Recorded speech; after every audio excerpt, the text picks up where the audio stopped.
Let's do some pattern painting.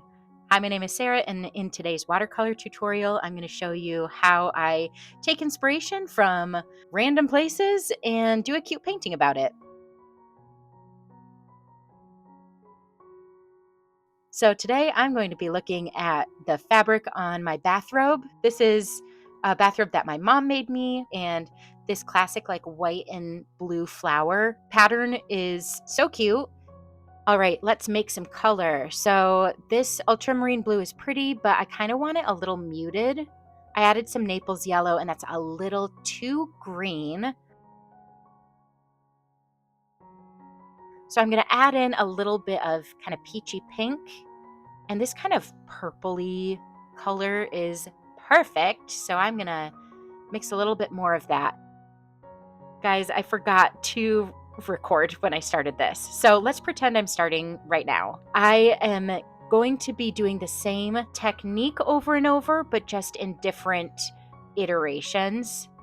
So all of my little clusters are composed of a main flower or two, a couple of little buds, some leaves, and stems. I'm starting here by doing the big flowers first and then clumping them together with stems and leaves. And that actually was too confusing for me. So I'm going to switch gears in a second once I connect these little clumps together. There's really not a wrong way to do pattern painting. The challenge comes, from placement and making sure that the pattern is spread out and also even, but not too repetitive. And luckily, I have the fabric in front of me, so I can kind of look at the different floral clumps and copy what I'm seeing. But by the end of it, I really wasn't looking at the fabric anymore. I was kind of just in the zone doing whatever I wanted. But what I would recommend is to do the same step all across the page. So, doing the generally larger floral clumps. I would not recommend doing all the steps in one area and then moving over to the next area because you never know how dense you want it to be or how spread out you want the pattern to be. So I'm doing all of these big clumps first over the whole paper, and then I'm going to add in little flowers or little single leaves here or there wherever I want a little bit more balance.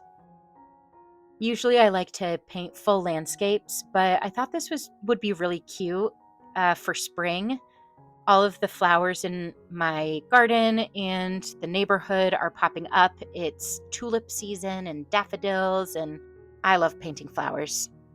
Another reason I had a lot of fun with this is because my color palette was limited. I mean, really limited. I had two colors. Like once I mixed it, I made this blue using three colors: ultramarine blue, Naples yellow, and then coral reef, all of them by Daniel Smith. But once I had that kind of bluey purpley color, I did everything with it.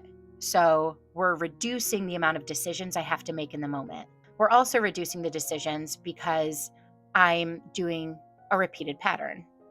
So it becomes a lot more mindless and meditative. I forgot to say this earlier, but I'm using just a little piece of 4x6 watercolor paper. I think this would also be a great practice to do in a sketchbook. I think this would make a really cute greeting card. It would make really cute wrapping paper too, if you want to, get real creative with it. That would be pretty cool. I'm also using a filbert brush for this. I think you could also use a small round, like a number 4, maybe even a number 6, depending on how pointy the tip is. So I'm using a filbert brush, and then I'll be using a liner brush, and that's it. I'm trying to keep it simple.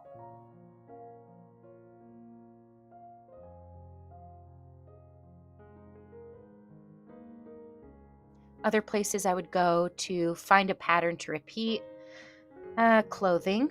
I've tried painting plaid before and didn't do too great at it. You can go check out some of my autumn videos to see that. Fabric would be good. Wrapping paper. Wrapping paper always has really cute patterns. You could try replicating. Pillows, I feel like Pillow designers always get to be a little bit bolder and more interesting. I'm doing these kind of like right angle flower clumps, to kind of frame it in those corners. And then I'm going to step back and kind of feel out where there are some gaps and where I want more density. I can already see a couple of places. And then it's about deciding if I want just a little flower like that, or if I want to put in, yep, that was one spot I was thinking about. Or if I want to put in little just individual leaves or little leaf pairs. For the little leaf pairs, I'm just doing V's and upside down V's, not trying to do too much with it. And it turns out I'm going a little bit denser and more individual details than what's on my fabric, but I don't need to follow rules. I'm just painting. They were starting to look like hearts or birds or something, so I'm adding some little stems to them so that they look a little bit more like leaves. All right, let's make sure that's dry. And now we're going to add the detail to make it pop. Okay, so we can see on my fabric that we have a really dark blue. I want everything on here to be dry so that it doesn't accidentally bleed, and I want to keep it. I want to keep those hard edges. The liner brush is really helpful here. I can go really light and get super small, fine lines. That flower was too wet still, so whoopsies. Let's pick some of that back up, and then I'm just gonna ignore it for now. Come back later, maybe. I'm doing just a couple of little rounded lines and little C shapes for the flowers. I am going over every stem, and for some reason I thought that looked really good. Like the stems were my favorite part of this, question mark? I don't know.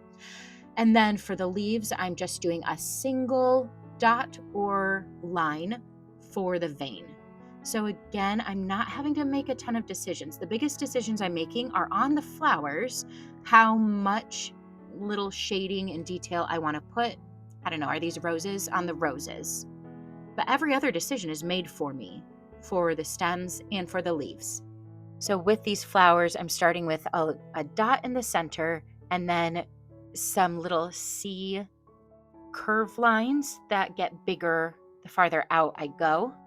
I will say if you get too fussy and too slow with this, you can overdo it, and you can also make it look very symmetrical and stiff. So less is more here. This is a dark color, and you really can't undo it once you put it down.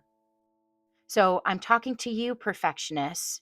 If you are trying to be perfect and get an A+ in flower painting, that is a fool's errand. Just do a couple of little things here and there.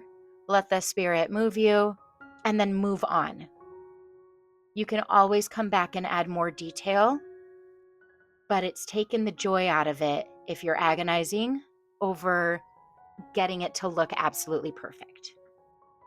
And if you're not sure how to let the art spirit move you and you need a little more guidance, look back at your fabric, do some observations, really take a look at what you're seeing and how many lines are being put on there as detail, and then set it aside and just have fun. I don't mean to be super morbid, but we are all going to die one day. The least we can do is have fun painting and not beat ourselves up too much about it.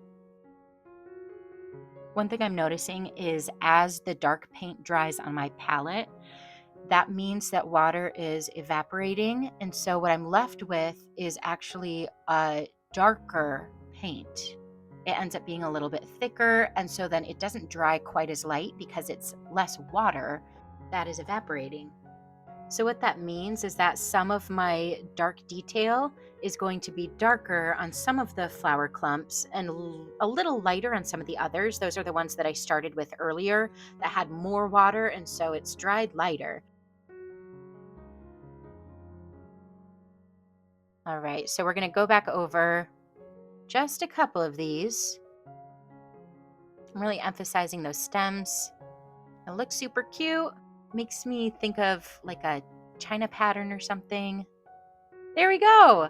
So it was really fun to do. Great sketchbook practice, great practice for when you don't have a lot of bandwidth to make a lot of decisions, but you just want to do something cute. And that's what it's all about, right? Why would we paint if we're not being cute, right? Okay. Have a great spring, everyone. Bye.